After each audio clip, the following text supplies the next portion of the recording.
The moment my brother looked across the lawyer's office and smirked at me, I knew he believed he had already won. He leaned back in our father's chair like he owned the entire town, one arm stretched across the polished wood table, while relatives sat around him pretending not to stare at me. I still had dust on my army boots from the flight home. I hadn't even unpacked my duffel bag yet. Daniel smiled slowly and said, "Guess all that military training should help you survive on the streets." A couple of my cousins laughed under their breath. Then he slid the house keys into his pocket. I remember the exact sound they made. Metal against denim. Like a prison door closing. I stood there in the same black dress I'd worn to bury both my parents 3 days earlier, staring at the only family I had left, and realizing none of them intended to stop him. Then the lawyer cleared his throat. And everything changed, because my father had left behind one final secret. And before that meeting was over, my brother would collapse right onto the hardwood floor. But 3 days earlier, I still believed grief was the worst pain a person could survive. I had no idea what waited for me when I came home. The town looked smaller than I remembered. That was the first thing I noticed driving past Miller's gas station and the faded diner near Route 16. The old water tower still leaned slightly to one side, and the church bell still rang every hour like it had when I was a little girl. Everything looked frozen in time, except me. I'd spent 16 years in the Army. Most of my adult life had been measured by deployments, training schedules, sandstorms, aircraft engines, and the sound of boots hitting concrete before sunrise. Overseas time moved violently. Back home, it barely moved at all. Rain streaked across my windshield as I drove toward the family house for the first time since the funeral. My parents were gone. Even thinking those words still felt unnatural. My mother had died first after a long fight with heart disease. My father followed 11 days later. The doctors called it a stroke, but deep down I think his heart simply stopped seeing a reason to keep going. I parked beside the familiar white fence and sat there gripping the steering wheel. The porch light was on. For one stupid second, my brain tried convincing me Mom might still open the front door with a dish towel over her shoulder, asking why I looked so thin. Instead, Daniel opened it. My older brother filled the doorway with that same heavy posture he'd had since high school football made him believe size alone could intimidate people. He crossed his arms when he saw me. "You finally made it," he said. No hug. No warmth. Just accusation. I got here as fast as I could. "Funeral's over." The words hit harder than I expected. Rain tapped against the truck roof while I stared at him. "I know." Daniel shrugged. "People have jobs, lives. They couldn't wait around forever." I climbed out carrying my duffel bag. My knees ached from 20 hours of travel and too many years jumping in and out of military vehicles. Every muscle in my body felt older than 42. The moment I stepped inside the house, something felt wrong. The living room had been rearranged. Mom's piano was gone. The framed military photo my father kept above the fireplace had disappeared too. I stopped cold. "Where's Mom's piano?" Daniel walked into the kitchen without answering. "Sold it." I stared after him. "What?" "She wasn't using it anymore." My stomach tightened. That piano had belonged to our grandmother. Mom used to play old gospel songs on Sunday mornings while Dad drank coffee and read the paper. "You sold it already." Daniel opened the refrigerator. "We need money." He shut the fridge harder than necessary. "I paid for everything around here while you were off playing soldier." There it was. The same resentment that had followed me my entire life. When I enlisted at 22, Daniel called it selfish. When I deployed overseas, he said I cared more about strangers than family. When Dad proudly hung my military portrait in the hallway, Daniel stopped visiting for nearly 2 months. Nothing I ever did could erase the fact that our father respected me. And Daniel hated me for it. I carried my bag upstairs slowly. The hallway smelled faintly of dust and old wood polish. But even up there, pieces of my parents were already disappearing. My mother's closet was half empty. Dad's watch collection was gone. Drawers stood open. It didn't feel like mourning. It felt like looting. That night I found Daniel sitting alone at the kitchen table drinking bourbon from Dad's old glass tumbler.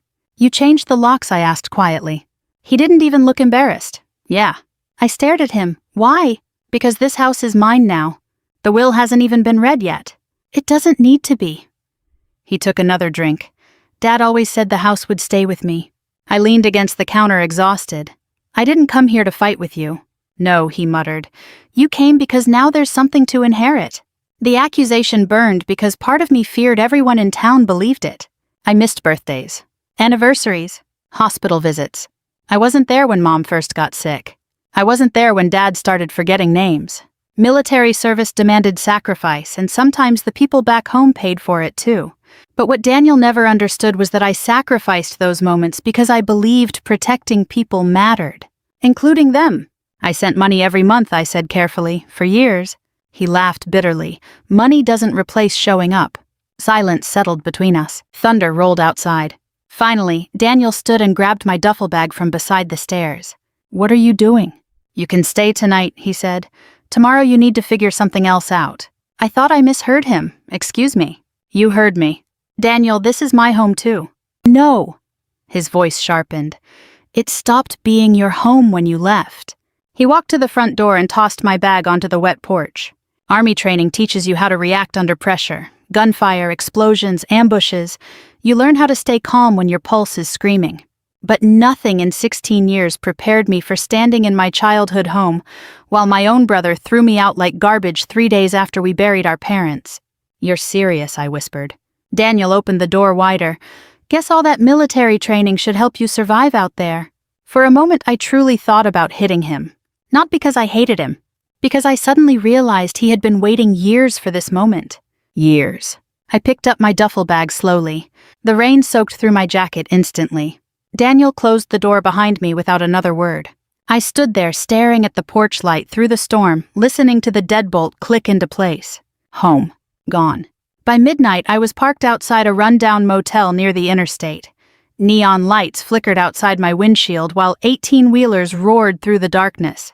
I reclined the truck seat and pulled my army jacket over myself like a blanket. Somewhere around 2 in the morning, my phone rang. The screen showed the name Harold Bennett.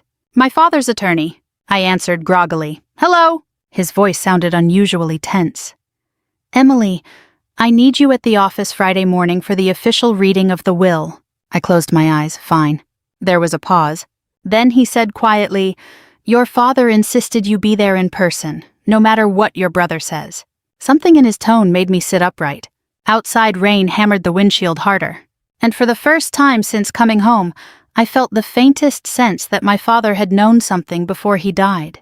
Something important. I woke before sunrise out of pure habit.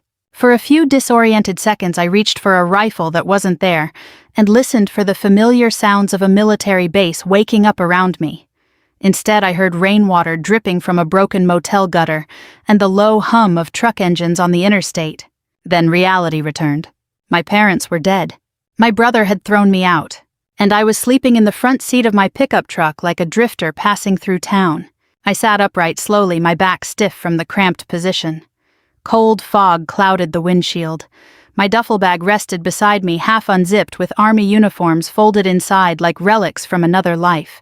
At 42 years old, after 16 years of military service, 2 combat deployments, and enough medals to fill a drawer I never opened anymore, I suddenly had nowhere to go. The thought should have humiliated me more than it did. Instead, I mostly felt tired. The kind of tired that settles into your bones after grief strips away your anger. I drove toward the diner near Route 16 because it opened at 5 and because Mom used to take me there after church when I was little. The parking lot was nearly empty except for an old Ford truck with a Purple Heart sticker on the bumper. The smell of bacon and burnt coffee wrapped around me the moment I stepped inside. A few people looked up. I recognized almost all of them. And every single face carried that same uncomfortable expression people wear around tragedy. Too much pity, too much curiosity. "Emily Carter," the waitress whispered. I nodded politely. "Well, goodness," she touched her chest. "We heard you came home." Home. Funny word. I ordered coffee and sat near the window. Halfway through my first cup, an older man approached, slowly using a cane. "Frank Delaney. Vietnam veteran?" I hadn't seen him in nearly 15 years. "Captain Carter," he said with a crooked smile. I stood automatically out of respect. "Mr. Delaney."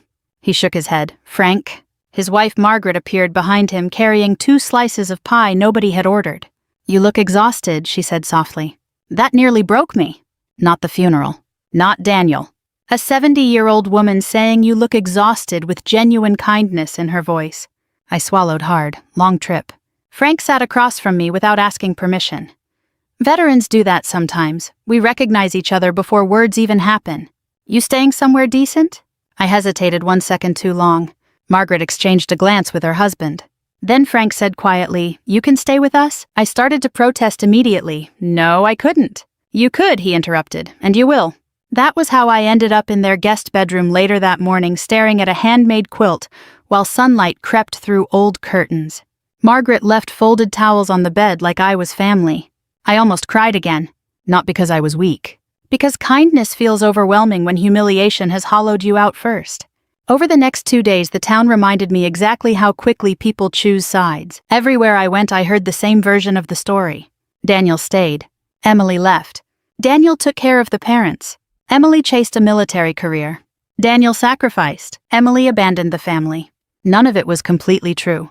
None of it was completely false either. That's what made it hurt. At the grocery store, one of Mom's church friends squeezed my arm sympathetically and said, "Your brother really carried the burden these last few years." I nodded quietly. At the gas station, an old classmate asked, "You staying long or heading back overseas?" Like I was a temporary visitor in my own hometown.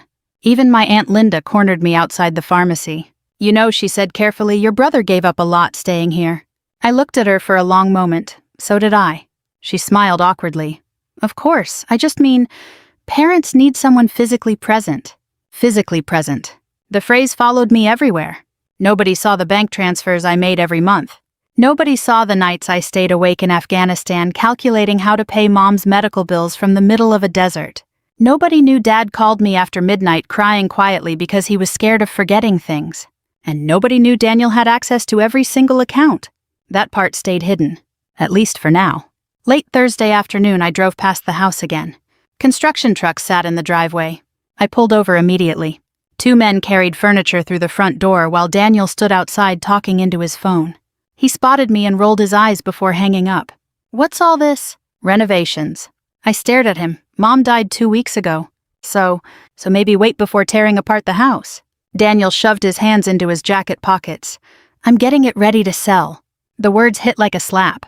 Sell. Property taxes are insane. Besides, there's no reason keeping a giant house. I looked toward Dad's workshop through the side window. "Did Dad know you planned this?" Daniel smirked slightly. "Dad's dead, Emily."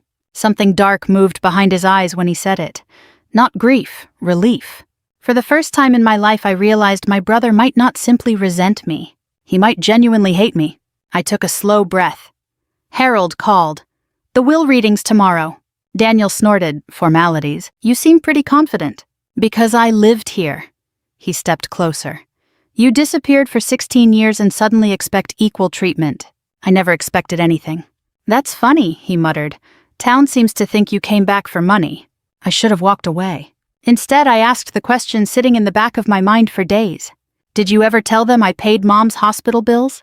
His expression changed instantly. "Just for a second. Then it disappeared. You sent a little money." "A little?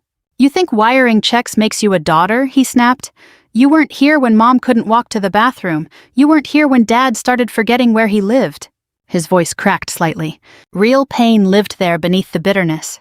That was the tragedy of Daniel Carter. He wasn't a monster. He was a wounded man who let resentment rot everything good inside him. "I know I missed things," I said quietly. "You missed everything." Silence stretched between us while workers carried another box outside. Then I noticed something sitting near the garage. Dad's American flag, folded carelessly beside paint cans. The same flag presented to my father during his funeral service. Something inside me hardened instantly.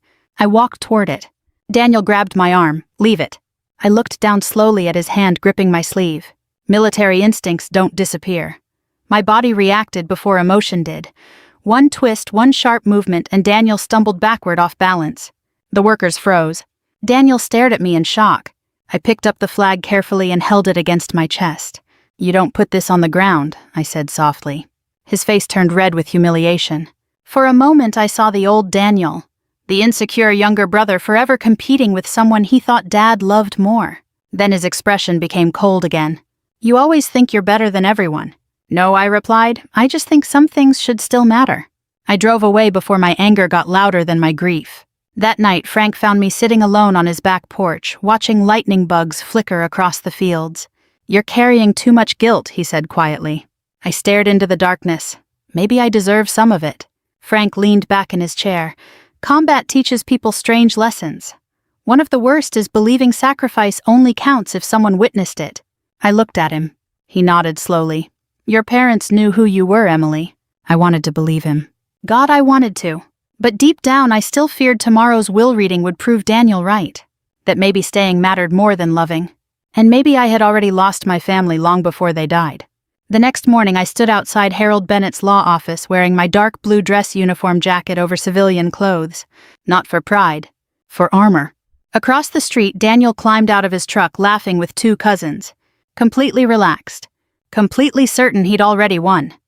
Harold Bennett's law office smelled exactly the same as it had 20 years earlier. Old leather, dusty paper, burnt coffee. The kind of place where lives quietly changed behind closed doors while the rest of the world kept moving outside. Rain tapped softly against the windows as I stepped inside, and every conversation in the waiting area stopped for half a second. Not because they were surprised to see me. Because they were measuring me. My black heels clicked against the hardwood floor while relatives glanced at my military jacket. My posture, the exhaustion beneath my eyes. Some offered awkward smiles. Others looked away quickly like guilt made eye contact uncomfortable. Daniel sat near the center of the room beside his wife Melissa, with one ankle resting confidently over his knee, like a king waiting for his crown. When he saw me, the corner of his mouth lifted slightly. That smile. Not joyful. Victorious. Emily, he said casually, didn't know if you'd show. I ignored the comment and took a seat near the far end of the conference table. Harold emerged from his office moments later carrying a thick folder against his chest. He looked older than I remembered. His silver hair had thinned and grief hung heavily around his eyes. He had been my father's best friend almost as long as he'd been his attorney. Thank you all for coming, he said quietly. Chairs shifted. Coffee cups settled. The room tightened with anticipation. Daniel leaned back comfortably. Let's get this over with. Harold glanced at him briefly but said nothing. He opened the folder slowly. Last will and testament of Robert and Eleanor Carter. Hearing my parents' names spoken aloud like legal property instead of human beings made my chest ache unexpectedly. For a moment I saw Mom standing at the kitchen sink humming softly, while Dad fixed the radio in the garage. Now both of them existed as paperwork. Harold adjusted his glasses. To my son, Daniel Carter, I leave the family residence located on Carter Road, including attached structures and household property. Daniel exhaled smugly through his nose. Melissa squeezed his hand proudly. Across the room, Aunt Linda nodded like everything had unfolded exactly as expected. I kept my expression neutral. But deep inside, something still hurt. Not because I wanted the house. Because my childhood officially belonged to someone who no longer treated it like home.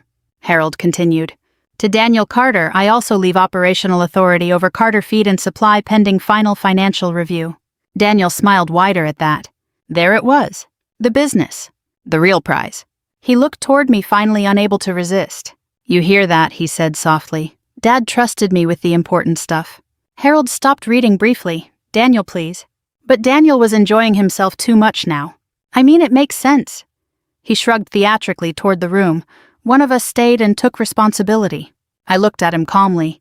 Today's about Mom and Dad. No, he replied. Today's about reality. A heavy silence settled over the room. Nobody defended me. Not one person. I noticed Melissa avoiding my eyes completely. Cowardice often looks polite from a distance. Harold resumed reading smaller asset distributions, jewelry, savings accounts, furniture, personal belongings, bits and pieces of an entire lifetime divided into legal sentences. Then finally he looked toward me, to my daughter Emily Carter. The room shifted slightly. I sat straighter unconsciously. Harold continued carefully. I leave my wife Eleanor's cedar hope chest, all military keepsakes belonging to the Carter family, and my personal letters. That was it. No house, no business, no land, just keepsakes. Around the table I saw subtle reactions immediately. Pity, awkwardness, confirmation. Daniel leaned back, slowly savoring the moment like good whiskey. Well, he muttered loud enough for everyone to hear, guess all that military training should help you survive on the streets. A couple cousins laughed nervously. Someone coughed to cover discomfort. My face burned hot instantly. Not because of the insult itself, because humiliation always cuts deepest when an audience witnesses it. I stared down at my hands beneath the table. Hands scarred from deployments. Hands that carried wounded soldiers. Hands that mailed money home month after month while eating military cafeteria food overseas to save every extra dollar I could. And somehow in that room none of it mattered. Daniel smiled wider when he saw I wasn't reacting. That was always his favorite kind of victory. Quiet suffering. I stood slowly. I think we're done here. Harold looked up immediately. Emily, it's fine. And strangely it was, because the worst part had already happened 3 nights earlier, when my own brother locked me out of my childhood home during a thunderstorm. After surviving that embarrassment felt smaller somehow. I reached for my purse. Then Harold cleared his throat. Actually, he adjusted the papers carefully. There is still one final section of the will. Daniel frowned immediately. What final section? Harold didn't answer him. Instead, he removed a separate sealed envelope from the folder. I noticed something strange then. His hands were trembling, to be opened only in the presence of both children. The room grew still. Even the rain outside seemed quieter. Daniel sat forward slowly now. What is that? Harold opened the envelope carefully and unfolded several pages. His expression changed as he read silently. Not surprise. Something closer to resignation. Finally, he looked directly at Daniel. Your father amended portions of the estate 6 months before his death. Daniel blinked. What? Harold inhaled deeply. It appears Carter Feed and Supply currently carries approximately $2.8 million in debt obligations. The room exploded into confusion immediately. Melissa turned sharply toward her husband. What does that mean? Daniel's face drained of color. That's impossible. Harold continued steadily. Several loans were secured against the business and family property over the past 4 years. I stared at my brother. He looked genuinely panicked now. What loans? Aunt Linda asked. Harold lowered his glasses. According to these records, Daniel borrowed extensively against business assets. Daniel stood abruptly. That's temporary cash flow. Using forged authorization signatures in multiple instances, Harold interrupted quietly. Dead silence. My stomach dropped. Daniel shook his head violently. No. Harold slid documents across the table. I'm afraid forensic accountants already confirmed the discrepancies before your father passed away. Melissa grabbed the papers with shaking hands. Oh my God. Daniel looked around wildly now, like the room itself had betrayed him. No, Dad knew about the expansion plans. Your father discovered the truth last winter, Harold said softly. After the bank contacted him directly. I felt physically cold. Dad knew. All this time Dad knew? Harold continued. The house inheritance includes responsibility for all associated debt. Daniel stared blankly. That means the property may be subject to seizure if obligations remain unpaid. My brother's breathing turned shallow. But Harold still wasn't finished. He looked toward me next. To Emily Carter, Robert Carter leaves the following ownership shares in Carter Agricultural Holdings, private investment accounts established over 15 years, military survivor trust assets, and protected farmland leases held outside debt liability. Nobody moved. Nobody even blinked. Harold looked down once more before speaking the final number. Current estimated combined value approximately $4.3 million. The room went completely silent. I genuinely thought I misheard him. Daniel whispered, What? Harold pulled out one final letter. Your father also left a personal statement. His voice softened as he began reading. To my daughter Emily, you spent your life protecting people while asking for nothing in return. You carried burdens nobody saw and sacrifices nobody fully understood. A person's character is revealed by what they do when nobody applauds them. My throat tightened instantly. Across the table, Daniel looked physically ill. Harold continued reading. Presence alone does not equal loyalty, and distance does not erase love. Tears blurred my vision. Dad knew. He knew everything. Then suddenly a loud crash shattered the silence. Daniel collapsed sideways against the conference table before hitting the hardwood floor hard enough to rattle the chairs. Melissa screamed, and for one frozen moment, nobody moved at all. For a few seconds after Daniel hit the floor, nobody reacted. The shock was too sudden, too ugly. One moment my brother had been sitting there smirking at me like he owned the world. The next, his body lay twisted beside the conference table while Melissa screamed his name over and over. Then the room exploded into motion. Chairs scraped violently against hardwood. Aunt Linda grabbed her purse with shaking hands. One cousin started shouting for someone to call 911, while another backed against the wall staring at Daniel like he was a stranger. Training took over before emotion could. I moved first. I dropped to my knees beside him, checked his pulse, tilted his head carefully, and loosened his collar while Melissa cried hysterically beside me. Daniel, I said firmly, look at me. His eyes fluttered open briefly. Panic. Pure panic. Not physical pain. Fear. He grabbed my wrist hard enough to hurt. She can't take it, he whispered hoarsely. I frowned. Take what? The house? Then his eyes rolled shut again. Harold was already on the phone with emergency services. I sat back slowly staring at my brother's face. For the first time in years, Daniel didn't look arrogant. He looked exhausted. Older. Broken in ways nobody in town had ever bothered noticing. The ambulance arrived within minutes. Paramedics loaded him onto a stretcher while Melissa followed beside them, pale and trembling. One medic asked if Daniel had a history of heart problems. Harold answered quietly, stress. That might have been the understatement of the century. After they left, the office felt hollow. Nobody knew where to look anymore. The same relatives who had silently watched Daniel humiliate me now avoided my eyes entirely. Shame moved through the room like smoke. Aunt Linda finally cleared her throat awkwardly. Emily, we didn't know. Number. They didn't. But part of me wanted to ask why nobody ever wondered. Why nobody questioned how a small-town feed store suddenly expanded twice in 5 years. Why nobody noticed my father growing quieter near the end of his life. Why everybody found it easier to believe the daughter in uniform abandoned her family instead of considering the son at home might not be telling the full truth.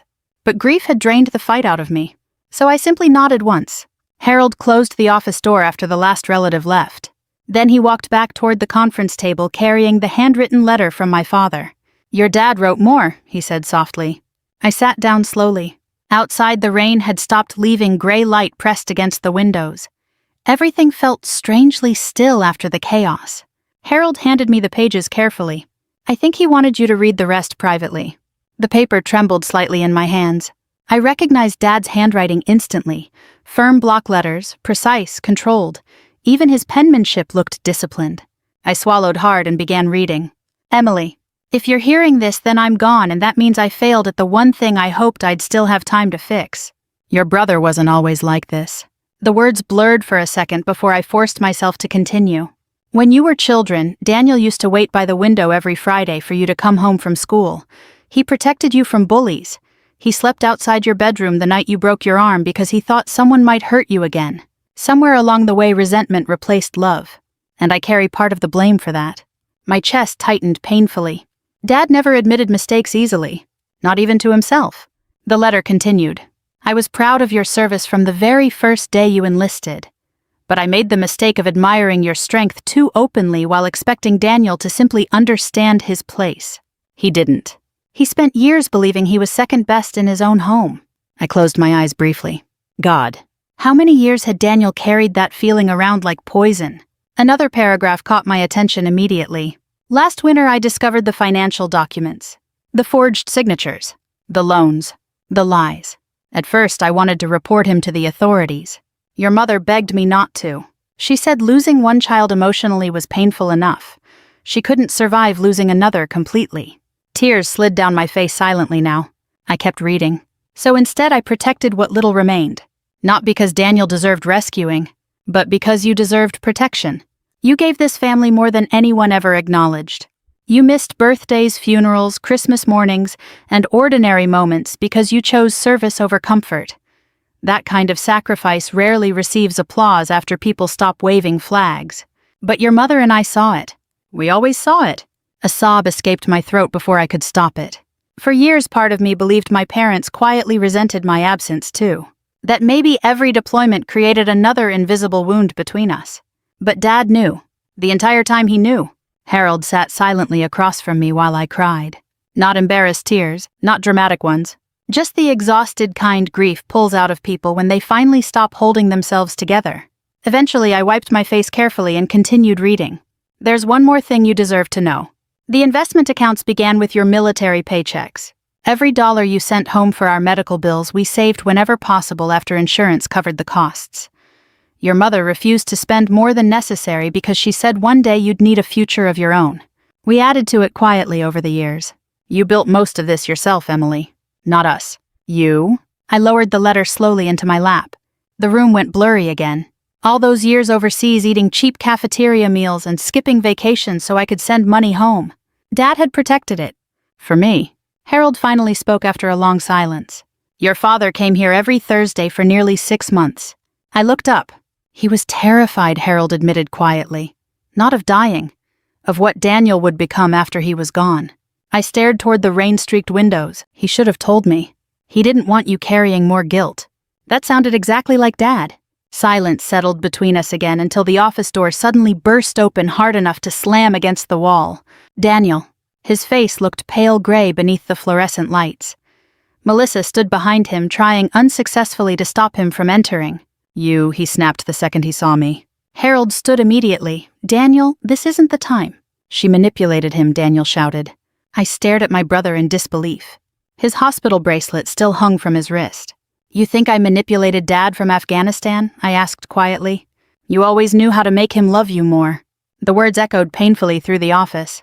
Not because they were true, because deep down Daniel truly believed them. I rose slowly from my chair. For 16 years, I said carefully, I kept hoping one day you'd stop seeing me as competition. Daniel laughed bitterly. Easy for you to say. You were always the hero. No. My voice finally hardened. I was just the daughter who left. He froze slightly at that. The truth hit harder because it came without anger. I stepped closer. You think this inheritance is revenge? I asked. It isn't. It's what Dad did after realizing you were destroying yourself. Daniel's eyes filled suddenly with something fragile beneath the rage. Fear. Regret. Maybe even shame. I stayed, he whispered weakly. I was there. I know. You left us. The accusation landed softer this time. Less hatred, more hurt. And suddenly I understood something terrible. Daniel hadn't spent years trying to beat me. He spent years trying not to feel abandoned. I looked at him for a long moment before answering. I never wanted to leave you behind, I said quietly. I just wanted a life bigger than this town. His face crumpled slightly. Not dramatic. Just enough for me to glimpse the little boy Dad described in the letter. The one who once slept outside my bedroom to protect me. Then the moment vanished. Daniel looked away first. And for the first time in our lives, winning no longer felt like victory. 3 weeks after the will reading, the Carter house stood almost empty. The construction trucks were gone. The for sale sign Daniel had ordered never made it into the yard, and the bank had already started legal proceedings against the property. Small towns have a way of digesting scandal quickly. By then, everybody knew the story. The son who inherited debt, the army daughter who inherited millions, the forged loans, the hidden accounts. People suddenly smiled at me differently in grocery stores. That bothered me more than the earlier pity ever had. Respect that arrives after money isn't really respect at all. I parked beside the white fence one last time just after sunrise. Morning fog drifted low across the fields, while the old maple tree beside the porch swayed gently in the wind. For a moment the house almost looked alive again. I sat in the truck longer than necessary, because walking inside meant accepting this would truly be the last time. The front door creaked softly when I opened it. Silence greeted me immediately. Not peaceful silence, the hollow kind. The kind abandoned places carry after laughter disappears. Most of the furniture was already gone. Dust outlines remained where tables and cabinets used to sit. The living room echoed faintly beneath my footsteps. But memories still lived everywhere. Right there near the staircase, Mom once measured our height with pencil marks every birthday. Near the fireplace, Dad taught me how to shine boots before basic training. In the kitchen doorway, Daniel punched a boy in high school for making me cry after prom. That memory stopped me cold. For years, resentment had rewritten my brother into someone cruel in my mind. But people are rarely only one thing. Daniel loved me once. Maybe he still did underneath all the damage. I walked slowly toward Dad's workshop in the garage. The smell hit first. Machine oil, sawdust, metal. Home. Dad's old radio still sat on the shelf beside scattered screws and unfinished projects. Reading glasses rested near a coffee mug stained dark from years of use. I picked up one of his flannel jackets hanging beside the door and held it against my chest. It still smelled faintly like him. That almost destroyed me. Not the inheritance, not the betrayal, that smell. Because grief lives inside tiny ordinary things nobody prepares you for. I sat on the old workshop stool and finally allowed myself to cry properly for the first time since coming home. Not quiet tears, real ones. The kind that leave your chest aching afterward. I cried for my mother, for my father, for the years I missed, for Daniel, for the family we almost were, and for the terrible truth that love sometimes survives even when relationships don't. After a while, I wiped my face and opened the bottom cabinet beneath Dad's workbench. Inside sat a neatly folded American flag protected inside a clear display case. Mine. The one presented to my parents during my deployment ceremony overseas. I stared at it silently. Dad had kept it hidden safely all these years. Beneath the case rested a small handwritten note. For wherever life finally takes you. That was all it said. Simple. Exactly like him. I smiled through fresh tears. Then I heard footsteps behind me. Daniel. I turned slowly. He looked thinner than he had weeks earlier. The confidence was gone now. So was the arrogance. He stood awkwardly near the garage entrance with both hands shoved into his jacket pockets. I figured you'd come here, he said quietly. Neither of us moved. Morning light spilled through the garage windows between us. Finally, he nodded toward the flag in my hands. Dad kept that out here almost every day. I looked down at it carefully. I didn't know. He talked about you constantly when you were deployed. That hurt in a different way. Daniel leaned against the doorway, eyes fixed on the floor. The bank's taking the house next month. I already knew that. Harold had explained everything days earlier. The debt was too large. Selling the property wouldn't cover half of it. Daniel swallowed hard. Melissa left. I stayed silent. She took the kids to her sister's place. There it was. The real collapse. Not in Harold's office. Here. A man standing inside the ruins of his own choices, realizing too late what they cost him. I studied my brother carefully. He looked tired. Not physically. Spiritually. Like life had finally forced him to stop lying to himself. You know what the worst part is, he asked suddenly. I didn't answer. He gave a hollow laugh. Dad still protected me in the end. I frowned slightly. Daniel rubbed his eyes. He could have sent me to prison. Yes, he could have. But he didn't, Daniel whispered. Because despite everything, our father still loved him. That realization finally seemed to break whatever pride Daniel had left. He looked around the garage slowly. I kept thinking if I made enough money, if I made the business bigger. His voice cracked. Maybe for once he'd look at me the way he looked at you. Pain moved through me sharply then. Not satisfaction. Pain. Because all these years we had been grieving different versions of the same wound. I stepped closer slowly. Dad was proud of you too. Daniel shook his head immediately. Not like you. You stayed when things got hard. Yeah, he muttered bitterly. And look what I did with it. Neither of us spoke for several seconds. Outside, birds chirped softly across the fields. Finally, Daniel looked at me directly. Why did you help me that day in the office? What do you mean? You could have let me choke on my own panic attack. I almost laughed at how absurd that sounded. You're still my brother. Daniel stared at me like he didn't understand the sentence. Maybe he didn't. Then quietly, almost ashamed, he asked, After everything, why are you still helping with the debts? Because Harold didn't know yet, but I'd already decided to use part of the inheritance to settle the remaining medical bills, protect the family cemetery plot, and make sure Daniel's children didn't lose absolutely everything. Not because he earned it. Because bitterness spreads unless somebody chooses to stop carrying it forward. I looked around Dad's workshop one final time before answering. Because one of us had to remember what family was supposed to mean. Daniel's face crumpled. Not dramatically.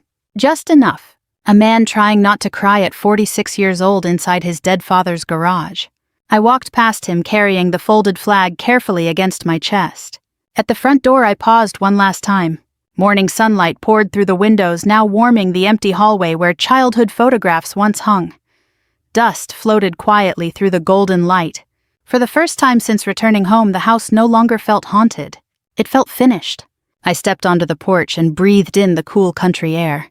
Behind me, Daniel remained standing silently in the doorway. Neither of us said goodbye. Some relationships don't heal in a single conversation. But sometimes survival itself is enough of a beginning. I placed the flag carefully in the passenger seat of my truck before climbing behind the wheel. As I drove down Carter Road for the last time, the rising sun spilled across the fields my father loved so much. And somewhere deep inside me, the anger finally loosened its grip. Not because justice erased the pain, but because love had outlived it. If this story touched you in any way, I'd truly love to hear your thoughts. Have you ever experienced betrayal inside your own family? Or discovered love where you least expected it? Leave a comment below and tell me where you're watching from. Stories like this remind us that dignity, sacrifice, and kindness still matter in this world. And if you enjoy emotional stories about family resilience and justice, subscribe so you don't miss the next journey. There are so many more stories waiting to be shared with you.